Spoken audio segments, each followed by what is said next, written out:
Hola, me llamo Elena Montiel y estudio un ciclo superior de técnico de laboratorio en Jesuitas El Clot.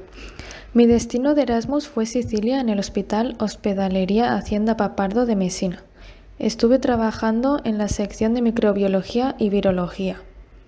Mi motivo para participar en el programa de Erasmus fue la posibilidad de mejorar académica, profesional y personalmente, así como el conocer otro país, otra cultura y otras formas de trabajar. Mi día a día en el trabajo era estar en la sección de microbiología, ayudando a otros técnicos a realizar su trabajo y aprender de ellos. También participé en varios seminarios sobre el funcionamiento de diferentes máquinas. En mis prácticas, además, pude aplicar mis aptitudes resolutivas con una máquina de laboratorio que a veces nos daba problemas y se quedaba bloqueada. El personal del laboratorio era muy acogedor y cercano. Si tenía alguna duda o problema, podías consultarles cualquier cosa.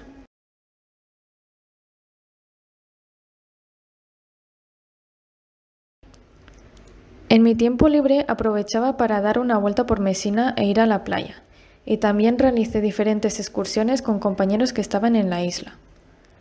Mi experiencia fue muy positiva. Mejoré mis aptitudes para encontrar soluciones ante situaciones difíciles, tanto a nivel personal como laboral.